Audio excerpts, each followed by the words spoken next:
Porque si tú no te sientes parte... Es un tema súper profundo, pero lamentablemente, pero afortunadamente también, tenemos que irnos hasta el Palacio de la Moneda. Estamos con el ministro vocero de Gobierno, Jaime Belolio, porque hay muchas cosas que preguntarle al ministro respecto al anuncio del presidente en el día de ayer. ¿Qué tal, ministro? ¿Cómo está? Hola, Montserrat, ¿cómo estás? Muy buenos días, Julio César, un gusto. Solo le quiero preguntar una anécdota. Cuando ustedes estaban dando ahí la conferencia de prensa, supieron que no nos habíamos ganado el Oscar con el agente Topo, ¿no? Porque fue justo en ese minuto. Fue como casi justo en ese minuto. Sí, pero nosotros de hecho preguntamos cuál era ahí exactamente los tiempos para no llegar a cruzarnos y terminó antes de que después apareciera la premiación y lamentamos profundamente, obviamente, que no hayamos ganado, pero bueno, igual así el agente Topo marca un hito súper relevante. Es una película, un documental precioso, además, que animo a todos a que lo puedan ver. Bueno, usted sabe que le pusieron la gente bono, en algún momento que traía suerte a la gente, que el que tenía la foto de Sergio se podía ganar un bono a la gente bono. Bueno, la situación con la ayuda ha sido compleja, ha sido difícil, ministro. El tercer retiro se empezó a agrandar como una necesidad, ¿no es cierto? Porque la pandemia ha durado más de lo que, aquí vamos a ser honestos, de lo que todos creíamos, ¿no? Porque de verdad que estamos aquí ya terminando abril del 2021 y esto partió en marzo del 2020 y ya... cuando todos decíamos, no, los próximos 3 meses, no, cómo nos arreglamos los próximos 4 meses, cómo nos arreglamos los próximos 8, cómo nos arreglamos. Entonces esto ha sido gigante. Y este tercer retiro se vio con mucha fuerza precisamente por la necesidad de la gente. ¿Cuándo ustedes empiezan a abrirse al tema del tercer retiro? ¿Cómo se llega a un acuerdo para ya ir a desmenuzarlo más fino, para que la gente entienda por qué se allanan a este tercer retiro finalmente, ministro? A ver, ustedes justo antes estaban comentando una serie de conflictos o de problemas que significan las cuarentenas, que por supuesto nos restan libertades. Tenemos ya niños y niñas en edad escolar que llevan más de un año sin poder ir físicamente a sus colegios y eso significa además un problema relevante para su familia, para ellos mismos, en aprendizaje. Sabemos que el trabajo en aula es insustituible, pero tienen que estar las condiciones sanitarias. Sabemos que hay millones de personas que han perdido sus trabajos, algunos que lamentablemente han perdido a sus familiares. Y dentro de eso que se ha desplegado esta red de protección social, pero tal como decías tú, Julio César, no hemos dado cuenta que esto ha seguido todavía y este confinamiento que hemos tenido que hacer casi nacional, obviamente que implicaba que tuviesen que haber más ayudas para poder sobrellevarlo de buena manera. De ahí el IFE, que lo reconozco al tiro, hemos ido aprendiendo cómo mejorar esas ayudas y el que se anunció la semana pasada es el más sencillo de todos y el que más alcanza a cubrir personas, porque dice, mire, el único requisito es que usted esté dentro del 80% del registro social de hogares, nada más. Y eso va a implicar alrededor de 5 millones de hogares, un poquito menos, que son alrededor de 13,3 millones de personas, más el bono de clase media, que ya se va a pagar a 2 millones de personas. Pero continúa la discusión, sobre todo en términos de cómo podía sentirse la certeza de recibir las lucas, particularmente para esas familias de clase media, porque habían 3 millones de personas que no tenían nada que retirar en las AFP, otras personas que tienen trabajos que son informales y por tanto tampoco están sujetos a la misma AFP, y eso estaba de alguna manera cubierto por el IFE, que es distinto el de marzo que el de abril y el que va a venir en los meses siguientes, pero para esas familias de clase media que están acogotadas de deuda, que le han bajado sus ingresos o que están ayudando a algunas otras personas de su grupo familiar, entonces nosotros reconocemos y tratamos de generar un acuerdo primero en la Cámara de Diputados, pero no fue posible, luego en el Senado se aprueba esto el viernes. ¿Y por qué ahora, y decidimos entonces, ministro, el por qué ahora y no 15 días atrás, 20 días atrás? ¿Por qué no ir con el Congreso navegando en esto, incluso con sus propios parlamentarios, incluso antes, porque ustedes sabían que venía una cuarentena, lo estaban estudiando? ¿Por qué no allanarse antes a esto? Tenemos un pequeño delay como de un segundo, así que sorry si a veces nos cruzamos las palabras. Nosotros tratamos efectivamente de mejorar las ayudas y así fue en marzo cuando se anuncia que iba a haber un IFE que iba a durar hasta junio al menos y también el compromiso de que las ayudas se mantuvieran en caso de que la pandemia se extienda. Y no es que la pandemia además se va a acabar de un día para otro, sino que también va a venir toda una etapa de desconfinamiento y de recuperación, que también va a ser súper relevante y las ayudas van a tener que seguir llevando. Y nosotros tratamos en la Cámara de Diputados de conseguir un acuerdo, pero no fue posible.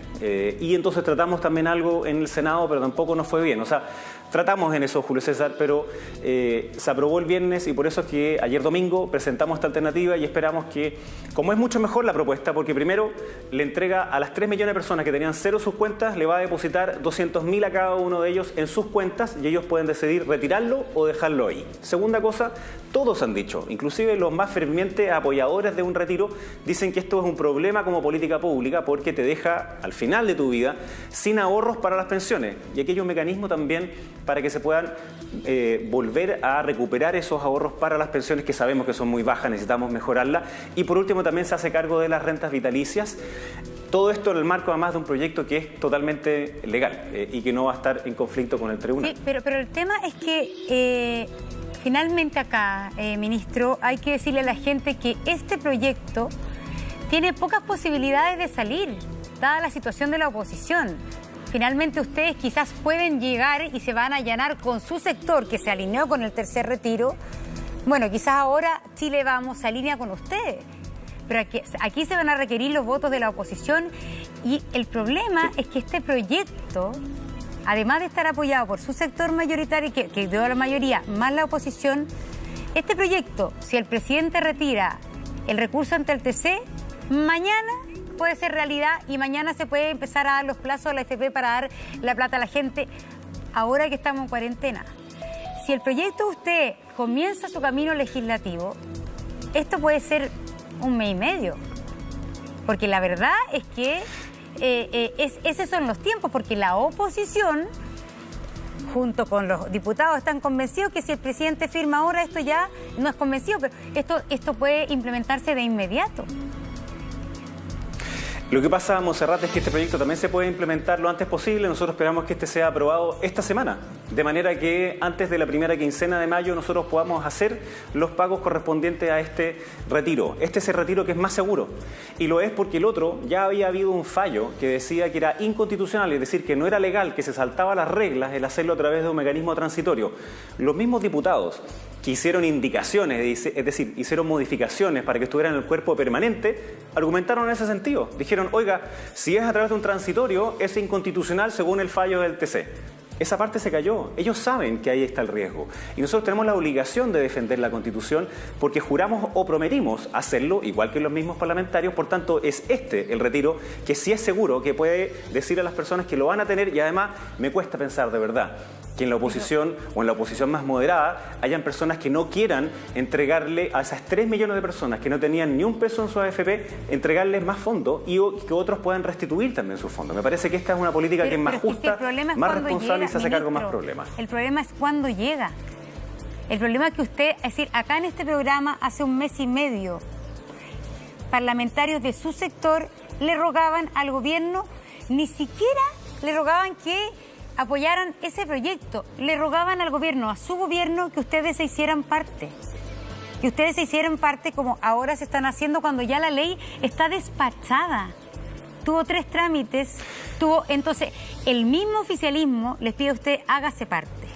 Y finalmente, hoy día el gobierno decide hacerse parte cuando ya es para muchos muy tarde. Es decir, todo este tema se hubiese evitado si el gobierno hace 2 semanas atrás hubiera planteado, dijo, ya, antes de ir a recurrir al TC, por ejemplo, perfecto, como en el segundo retiro, tomo este proyecto en mis manos y propongo lo que yo pienso que es mejor. Y ahí ustedes hubiesen obtenido el apoyo de su sector además. Entonces el tema es la oportunidad con que el gobierno está planteando este proyecto. A ver, varias cosas en eso, Monserrat. Todas las reformas constitucionales, por definición, tienen que pasar por un trámite en el Tribunal Constitucional. Y eso seguramente va a ser parte de lo que se va a debatir en la nueva Constitución. Mientras tengamos la actual, tenemos que respetarla. No es posible que algunos se la quieran saltar.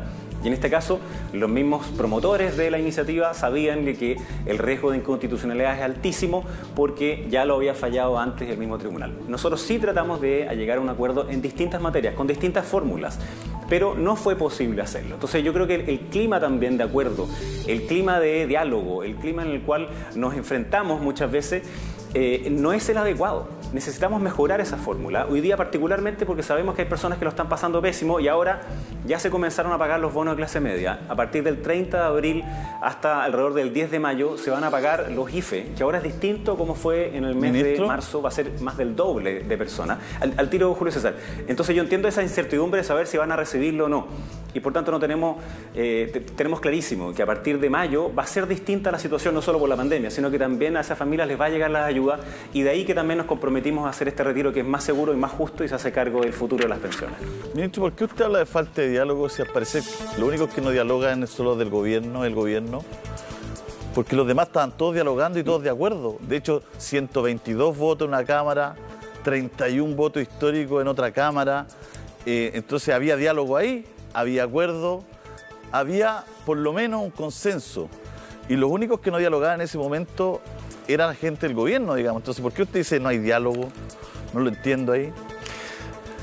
No, Julio César, yo lo que acabo de decir es que cuando hay algunos que nos dicen si ustedes no hacen esto, no hay ninguna opción entonces de sentarse a conversar, eso significa que no hay diálogo.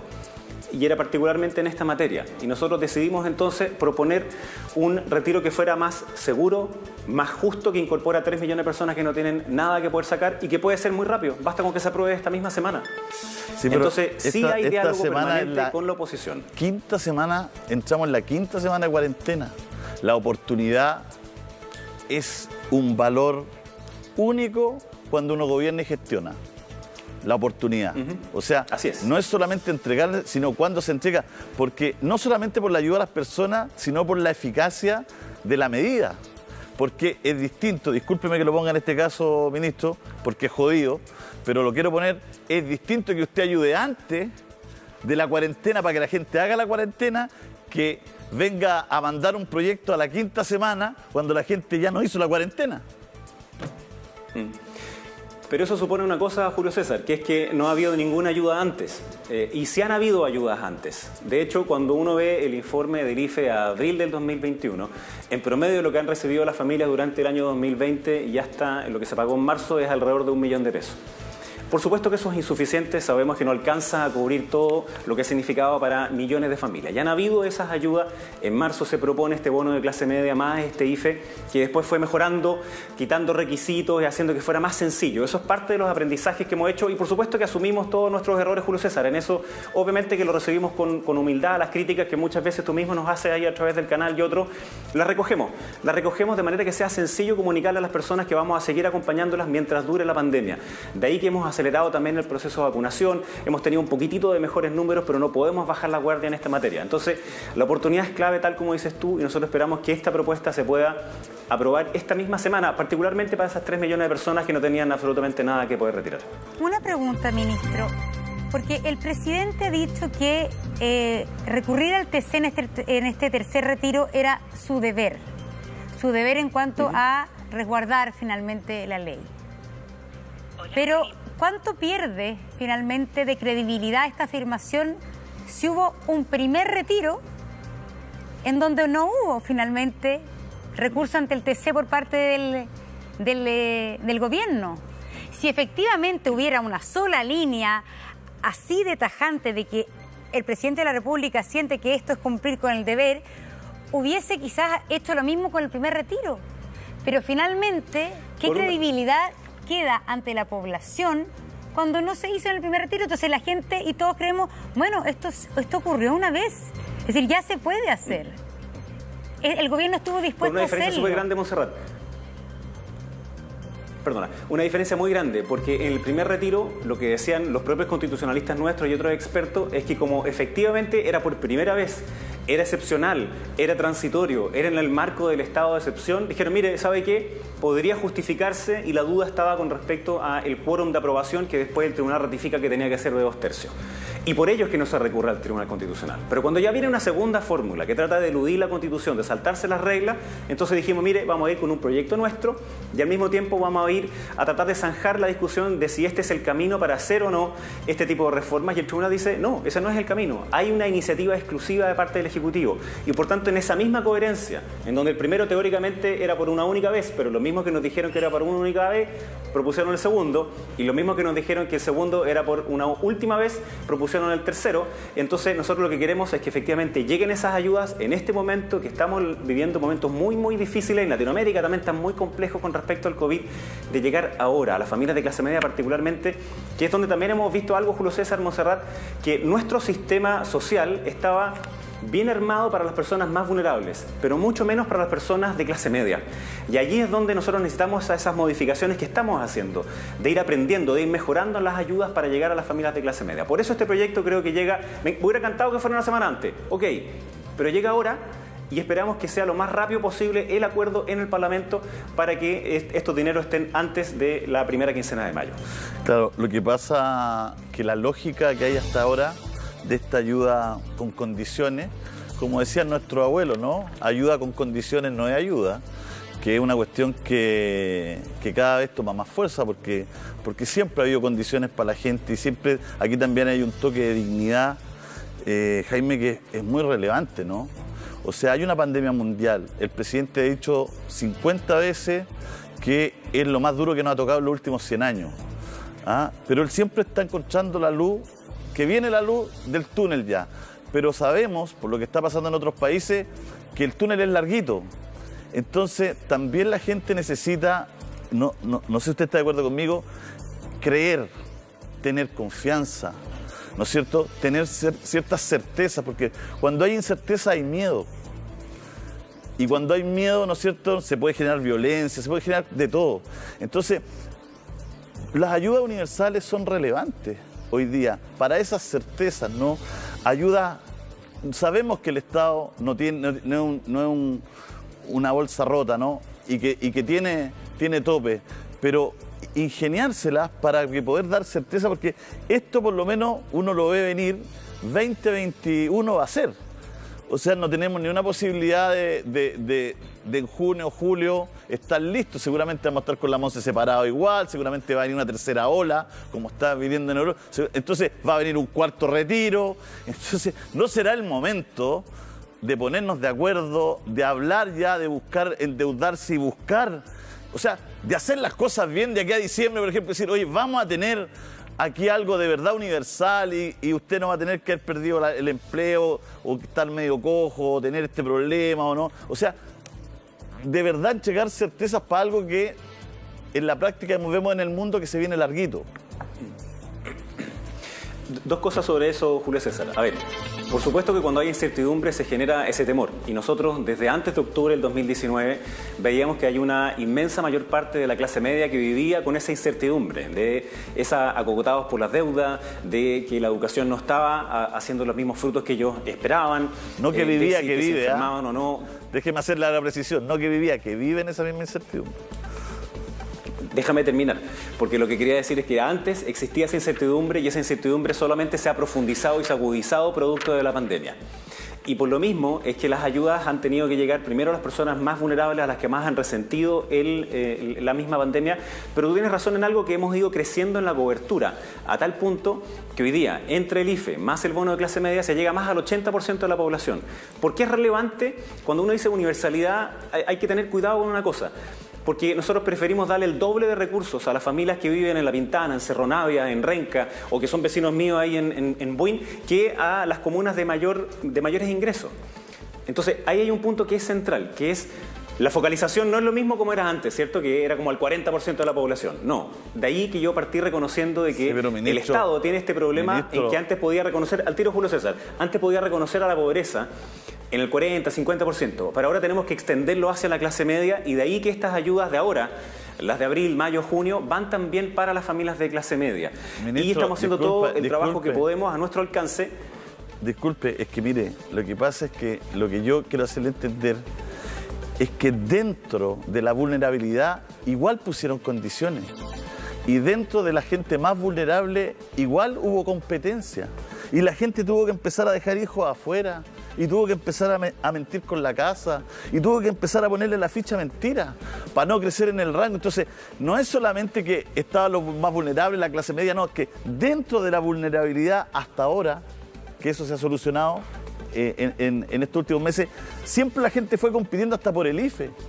Entonces le llegaban 25 lucas por persona, 40 lucas, todo que usted sabe que ya es poquísimo, pero es ayuda. Entonces siempre se focalizó incluso el foco y se le fue pidiendo condiciones a la gente dentro de su vulnerabilidad. Esa es la petición o sea, ese es el fondo que nosotros traspasamos. No es que usted no le pase plata a la familia Luxich. O sea, está bien, o que no me pase plata a mí o para usted.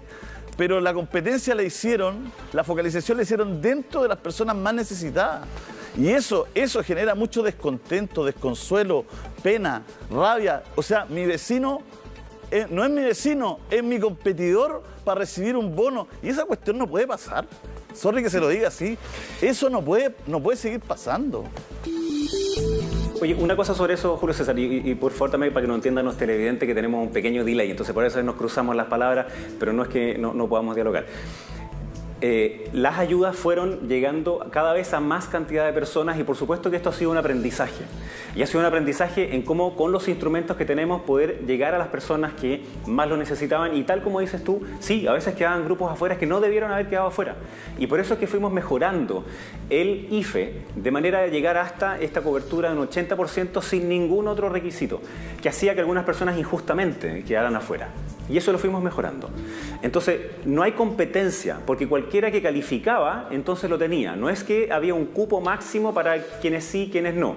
Lo mismo con respecto al bono clase media. No es que hubiese un cupo de los primeros 2 millones, no. Todas aquellas personas que estuvieran dentro de ese rango, entonces van a recibir esa ayuda. Y es algo de lo que hemos dicho también, Julio César. Además de este proyecto de retiro con recuperación, que tenemos que sentarnos a conversar sobre cómo llegar más recursos con una modificación tributaria, que puede ser para exenciones, que puede ser con impuestos al lujo, que puede ser con una serie de otras cosas, más impuestos, para financiar esta misma red que, tal como decías tú, como no sabemos cuándo termina la pandemia, probablemente vamos a tener que continuarla. ¿Y hasta dónde? Hasta la mayor parte que se pueda, incorporando a esa clase media. Entonces, esto ha significado también un aprendizaje a través de crítica, ha sido complejo, ha sido difícil, pero por eso nosotros nos ponemos hoy día humildemente a decir, mire, sí, por supuesto que hemos cometido errores en el pasado, lo hemos ido mejorando, no solamente lo hemos quedado en verlo, sino que en accionar las modificaciones y tomamos varios de los puntos que ustedes nos están haciendo en este minuto. A ver, hay varias cosas, pero el tema acá que la oposición dijo que no están dispuestos y que la condición es que el gobierno retire el requerimiento ante el TC para poder sentarse y trabajar y aprobar esta ley. La condición la puso unánimemente la oposición. Entonces, en este minuto, lunes en la mañana, no hay ni una posibilidad de que la ley que anunció ayer el gobierno se pueda aprobar. La oposición está súper firme. Estoy en desacuerdo con esa mirada, Montserrat, porque eso es lo que dijo una parte de la oposición. Ya. Y cuando uno parte diciendo, mire, si usted no hace exactamente lo que yo quiero, entonces no me siento a conversar, eso no es un espíritu dialogante. No, me imagino que usted no esté de acuerdo. Y yo estoy seguro. Me imagino que usted no está de acuerdo, pero ¿qué van a hacer con eso? Déjame tratar de explicar. Eso es una cuestión que evidentemente dijeron algunos, pero también escuchamos otras voces más moderadas dentro de la oposición que dijeron que querían ir a ver de qué se trataba esta, porque saben que esta es una propuesta mejor que la anterior. Saben que esta es una propuesta más segura porque la otra tiene un alto riesgo de ser declarada inconstitucional, toda vez que hace poco tiempo atrás ya se declaró como inconstitucional. Y esta se hace cargo de las 3 millones de personas que no tienen nada que retirar, se hace cargo también de la renta vitalicia, se hace cargo también de el futuro, de que no hayan 5 millones de chilenos que queden sin fondos de pensiones hacia el futuro, que disminuirían todavía más las que ya son muy bajas pensiones. Entonces, entiendo que a algunos pueda molestarle, entiendo que hayan podido quedar un poquito descolocados, pero pensemos en las personas. En este caso, este proyecto es mejor para las familias chilenas y estoy seguro que van a haber personas de oposición disponibles a eso y no disponibles a bloquear. Y en las otras materias, además, recogemos al tiro esa conversación que quiso hacer la presidenta del Senado y otros que son súper importantes para llegar a acuerdo, por ejemplo, en esa modificación tributaria, en cómo mejorar las ayudas y extenderlas, en los beneficios que tenemos que hacer para las pymes, para recuperar los trabajos perdidos. Eso es parte también del diálogo que necesitamos en esta semana. En vez de la crispación, en vez de la exacerbación que algunos hacen, lo que necesitamos es ponernos de acuerdo para las personas. Ese es nuestro propósito. Una de las críticas que ya ha comenzado a surgir del proyecto del gobierno es que el Estado, la plata de todos los chilenos, de alguna manera sale a salvar a los privados. En 2 aspectos, al menos en la crítica. En que la forma de restitución de los fondos va a ser en un 1% a cargo del Estado. Entonces las personas dicen, con el nivel de ganancias que tienen la AFP, nuevamente el Estado va a ser el que le inyecte a los privados este dinero. Entonces, aquí, obviamente, y lo otro que están alegando mucho las pymes es que en el tema de la restitución de los fondos hay un 1% que recae en el empleador. Y todos sabemos que el 80% del empleo en Chile es de las pymes. Entonces las pymes dicen, ¿cómo? Estamos justamente haciendo un instrumento, pero al final a nosotros, que tenemos que salir adelante porque estamos con el agua al cuello, nos están nuevamente agregando una carga. ¿Qué le dice usted a las pymes? Tres cosas. Primero, a todas las personas que nos están viendo, que son parte de esos 3 millones de personas que no tenían ningún fondo que retirar, nosotros sí tenemos una propuesta para que ustedes puedan retirar. Esa plata no va a las AFP, como quieren algunos hacer la caricatura, va a las personas. Si lo tienen muy claro las personas. Cuando se les pregunta, de hecho, la propuesta de la izquierda sobre la reforma a las pensiones era que se aumentaran 6 puntos la cotización. Y ahora dicen que están preocupados porque hay un aumento en 1. Y esos 6 puntos que la izquierda quería que 0 fueran a las cuentas de las personas. Nosotros lo que estamos diciendo es que esos 200.000 pesos van a las cuentas de las personas y ellos pueden decidir si la retiran o no. Y tiene otra ventaja, que obviamente, igual como ha ocurrido en el pasado, cuando se hace un retiro desde la AFP, si es que alguien tiene una pensión de alimento, eso queda retenido. Segunda cosa, entendemos por supuesto la complejidad que están viviendo las pymes y sobre todo las que son las más chiquititas o las que están por formalizarse. Y de ahí van a venir otras ayudas. Pero esto tiene que ver con el futuro también, Montserrat, porque un gobierno tiene que ser responsable también en las pensiones que se entregan en adelante. Entonces, descapitalizar o dejar absolutamente en cero las cuentas de las personas, lo que hace es mucho más complejo luego poder tener buenas pensiones. Entonces, salvo que algunos verdaderamente lo que estén buscando, en vez de ayudar a las personas, sea terminar con el sistema y que quedemos sin pensiones, que entiendo que no es el objeto, sino que el objeto es llegar a la ayuda en este momento complejo en pandemia, bueno, pongámonos de acuerdo en ello. Cómo restituir esos fondos, cómo poder también incorporar a esos 3 millones de personas que no tenían nada y que otros también puedan hacer esos retiros, sabiendo que en el futuro el sistema de pensiones, sea cual sea, con mayor solidaridad, con mayor pilar individual como fuera, necesita que hayan fondos de ahorro. Por eso en todas partes del mundo los sistemas de pensiones son obligatorios. Entonces necesitamos hacer esa fórmula. En esta misma lógica también hay otras personas que dicen, ¿por qué la plata de nosotros, de todos los chilenos, va a ir a salvar a las aseguradoras de las rentas vitalicias? Porque el proyecto que está aprobado no es plata del fondo. Lo que ustedes anunciaron ayer como gobierno es que el Estado le va a dar a las personas, a los 650.000 pensionados que tienen renta vitalicia, el equivalente a su 10%. El Estado, la plata de todos los chilenos. En cambio, el proyecto que salió del Parlamento hace cargo a los privados de ese 10%, que son los que tienen la plata de los jubilados de renta vitalicia. Claro, y usted vio al tiro cuáles eran las controversias que significaban sobre eso de mismos constitucionalistas de izquierda, digamos, sobre esa materia, porque una renta vitalicia lo que hace es traspasar la totalidad de los fondos a una aseguradora que le da una prima, un seguro, un monto por toda la vida, ¿no? Por eso se llama renta vitalicia. Y entonces lo que vamos a hacer es hacerlo con devolución con respecto al Estado. En vez de la fórmula que estaba puesta ahí, que no decía exactamente cómo se iban a restituir eso, si era bajar la renta vitalicia u otro, nosotros propusimos otra fórmula en donde las personas con renta vitalicia van a poder escoger cuál es la mejor forma o la cantidad de dinero que ellos quieran adelantar. Entonces es distinto porque en la renta vitalicia lo que hicieron las personas fue traspasar todos sus fondos para allá. Entonces en las cuentas de AFP no tienen esos fondos. Yo lo sé. Y eso es lo que le estoy preguntando. Aquí es, en vez de que las aseguradoras, yo sé que son empresas internacionales, un tema legal, pero en vez de que un privado haga un esfuerzo aportando como privado a la situación de pandemia, se le está el Estado de alguna manera protegiendo al privado porque dice ya, la aseguradora no le va a pasar su plata, señor que tiene renta vitalicia, se la va a pasar el Estado. Ese es el tema del principio. No, pero Montserrat, lo que pasa es que tú dijiste que como quedaba lo mismo que cuál es el contrato que se firmó entre las partes, ¿no? Y no es así, porque el riesgo de que ello no ocurriera era muy alto, de nuevo, porque las personas traspasaron a esa renta vitalicia a un tercero, y ese tercero que le entregaban un contrato que se firmaron entre ambas partes, el que iba a tener un monto fijo, y por tanto iba a haber una controversia legal frente a eso. Esto asegura a las personas de la renta vitalicia que pueden tener esos ingresos. Entonces es al revés. Nadie quiere aquí proteger a un privado. No se trata de eso. Se trata de que las ayudas le lleguen a las personas de forma segura y este es el camino mejor y legal para hacerlo. Ministro, es que la conversación y el tema de fondo es cuándo sea el diálogo con la empresa privada, porque esto el Estado solo no se lo va a poder llevar a cuesta. Así es. O sea, si usted aquí en el fondo... Hablemos de la lógica en fácil para la gente. ¿Qué es lo que está haciendo el gobierno? No tengamos problemas con la legalidad y en vez que adelante la plata a las empresas privadas, nosotros nos vamos a poner como Estado para que la gente reciba su dinero. Pero una vez más es... ¿Qué hace la empresa privada en esta pandemia? O sea, resulta que la brecha se abre, que siguen ganando, tienen más utilidades, que se hacen más millonarios, ¿no es cierto?, los dueños de esta industria. Entonces la gente también dice, oye, la pandemia es para mí, pero para ellos no hay pandemia. Y se pregunta con justa razón, ¿por qué el Estado salvó a la banca en los 80 y hoy día el Estado no salva a la pyme, por ejemplo? ¿Ah? Eso se lo planteo. Ministro, queda planteado, son las 10:05. Tenemos que hacer, yo sé que me quiere contestar de inmediato, pero le pido paciencia.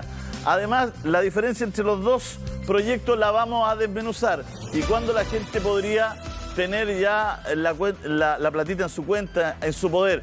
Volvemos con todas estas preguntas al ministro, son las 10:06, volvemos de inmediato. Sí, claro. Así es, estamos de vuelta entonces con el ministro vocero de Gobierno, Jaime Belolio, preguntándole respecto a el anuncio del día de ayer del presidente de la República, anunciando un propio proyecto del Gobierno sobre un tercer retiro con otras condicionantes. Se lo voy a volver a preguntar, ministro, pero es que es el tema relevante, porque lo que está escribiendo la gente a través de redes sociales es que si esto comienza, si efectivamente se llega a algún tipo de diálogo con la oposición, eso yo creo que la oposición y ustedes lleguen a algún tipo de acuerdo va a demorar al menos 3 días después la ley. ¿Cuándo a la gente le va a llegar su plata? ¿O cuándo sería más rápido que le llegara su plata? Si es que ustedes retiran el requerimiento al TC y la ley va ahora, o si es que se comienza a tramitar el proyecto de ley del gobierno.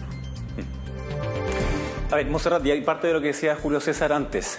Uno no puede decir más allá de la legalidad o no. Esa cuestión es central. Todos debemos respetar las reglas, todos debemos respetar la Constitución. Quienes fuimos parlamentarios lo juramos o prometimos, y cuando somos ministros también es exactamente lo mismo. Por tanto, uno no puede decir más allá de la legalidad, tiene que ser dentro de la legalidad. Y por eso es que hemos hecho esta propuesta y por eso es que fuimos al tribunal con la otra materia, porque se saltaban las reglas y nadie se puede saltar las reglas. Pero como, si este proyecto que está puesto con máximo que se perdona Monserrat. Como el camino iba para allá, el tema es la oportunidad. El camino iba para allá. Pero déjame terminar de explicar, Monserrat, dijo porque no sé cuántas veces que ellos iban a aprobar eso. Entonces el tema es porque el gobierno no se hizo parte de esto hace 3 semanas. Te pido, Monserrat, si por favor me puedes dejar explicar, porque como la pregunta es larga, son muchas cosas. No, interrúmpame todo lo que quiera, pero permítame solamente, porque además como tenemos un pequeño delay, a veces nos topamos unos con otros. Nosotros dijimos muchas veces que el proyecto que se estaba discutiendo en el Congreso se saltaba las reglas de la constitucionalidad.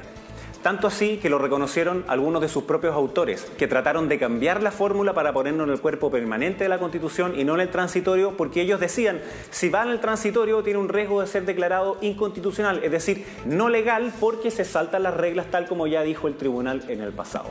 De allí que tratamos de persuadir al Congreso varias veces de hacer otras cosas, de mejorar las ayudas, del IFE, el bono clase media y otras materias más. Pero eso no fue posible y por eso es que ahora lo estamos haciendo.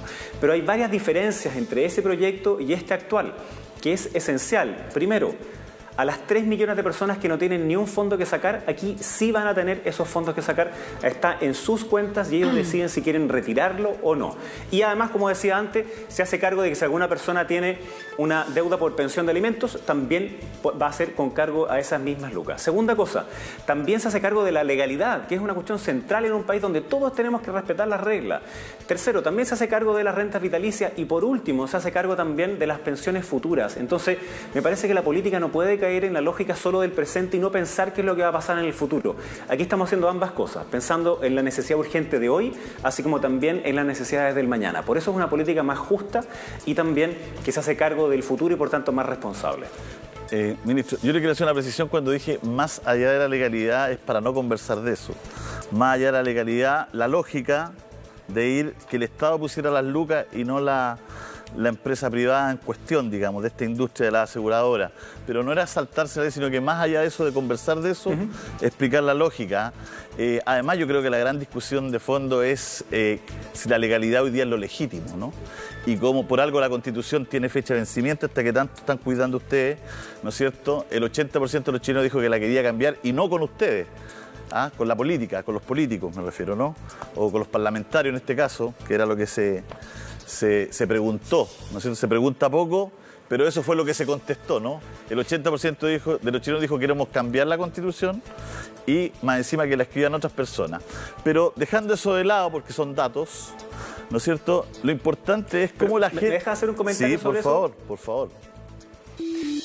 Lo legal y lo legítimo obviamente deben ir de la mano, pero no necesariamente en la subjetividad de alguien que considera que algo es ilegítimo, entonces por eso pasa a ser ilegal.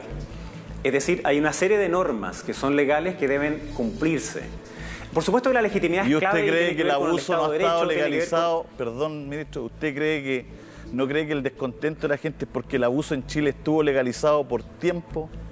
¿Usted cree que está bien que una persona pague 40 veces un parte? Legalizado. ¿Usted cree que está bien que una gente pague 40? Ninguna de esas cosas, Julio César. No, pero le pregunto yo, po.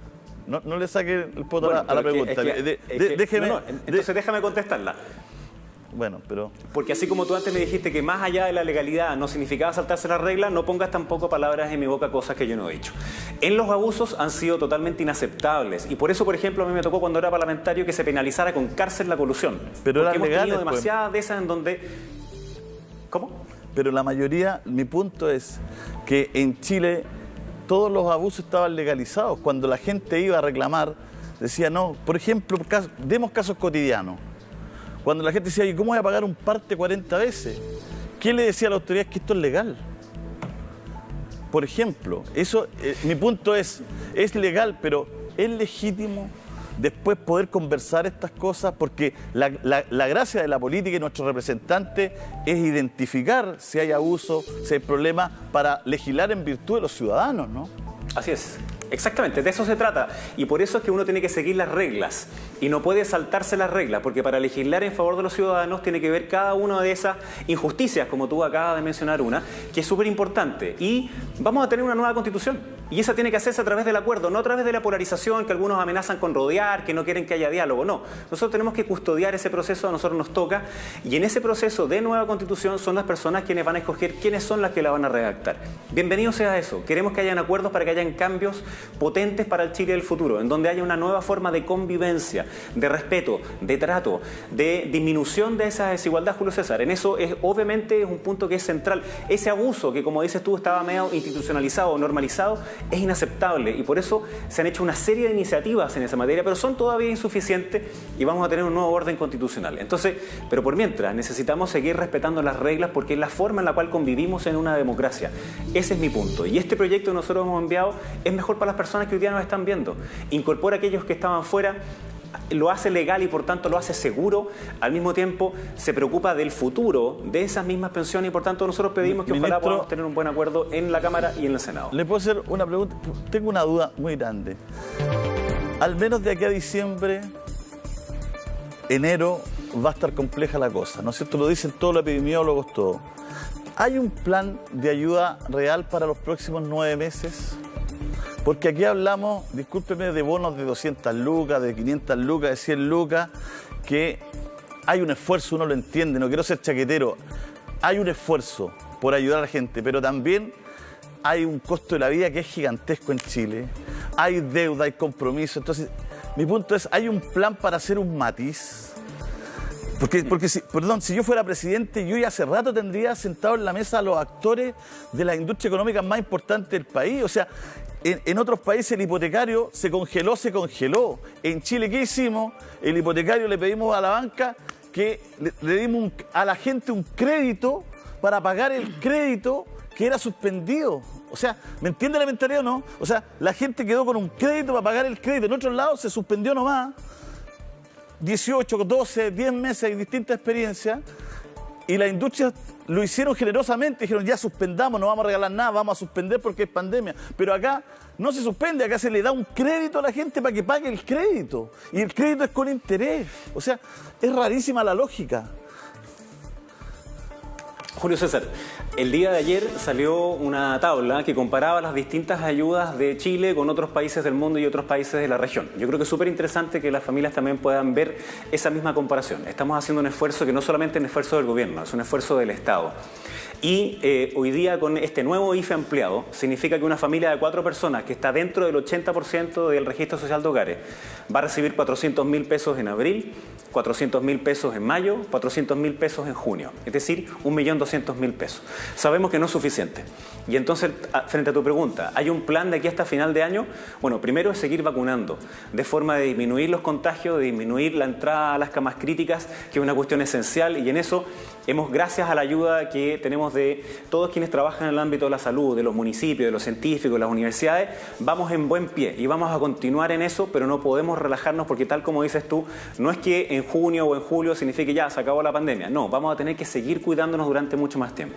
Y ese paquete de medidas de ayuda, tanto social como para las pymes, como de impuestos, de aumento de impuestos para esas mismas empresas que si tienen más utilidades pagan más impuestos. Entonces, eso es lo que nosotros sí queremos hacer, ojalá con la mayor transversalidad posible, porque son miles de familias y personas que nos están viendo y sabemos que lo han pasado muy, muy, muy mal, con angustia, y nosotros no los vamos a dejar solos mientras dure la pandemia y la recuperación. Esa es parte de nuestra labor, es parte de nuestro trabajo y al menos yo voy a estar ahí hasta el último día en que cuente con la confianza del presidente. O sea, la respuesta no. Ministro, una de las principales diferencias... La respuesta es sí, Julio César, es justo lo contrario. La respuesta es sí, vamos a hacer... Pero ¿cómo? Pero si tú me acabas de decir que por qué no dialogamos, por qué no nos ponemos de acuerdo. La pregunta es sí, lo vamos a hacer y lo vamos a hacer hasta todo lo que dure la pandemia. Pero queremos hacerlo a través de un diálogo, a través de un buen acuerdo. Entonces la respuesta es sí. Hay ayudas absolutamente hasta que sea necesario, tanto en lo de pandemia, en lo social y también las ayudas económicas para recuperar los trabajos de nuestro país. Ministro, una pregunta. Una de las principales diferencias del proyecto del gobierno y del tercer retiro son estas 200 lucas. Me están preguntando mucho a través de redes sociales respecto a las 200.000 pesos que se anunció le llegarían a todas aquellas personas que se quedaron con 0 pesos en su fondo de pensión por los 2 retiros anteriores.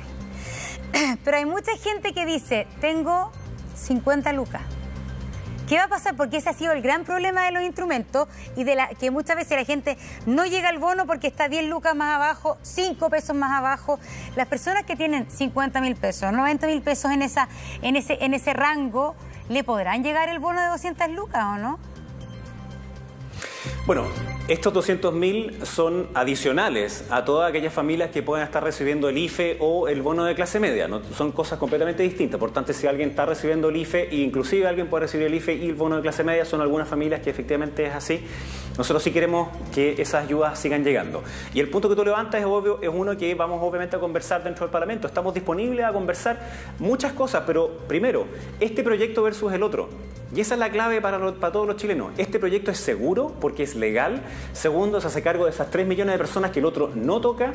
Se hace cargo de la renta vitalicia y se hace cargo también de las pensiones futuras. Entonces es más responsable, es más justo y es legal. Y eso es lo que nosotros queremos impulsar y estoy seguro que la mayor parte de los parlamentarios moderados va a estar de acuerdo con una iniciativa como esta. Podríamos decir que la gran diferencia de un proyecto y del otro, la distinta, porque el fondo el otro también aborda el tema de la renta vitalicia. La gran diferencia son estos 200.000 pesos y el reintegro. Son las dos principales diferencias. ¿Y qué es legal? Bueno, en la legalidad está la discusión. Y un impuesto arriba. Y también, eso es súper importante, Julio, la diferencia también entre este tercer retiro del Congreso y el del gobierno es que este sí tiene impuesto. Sí.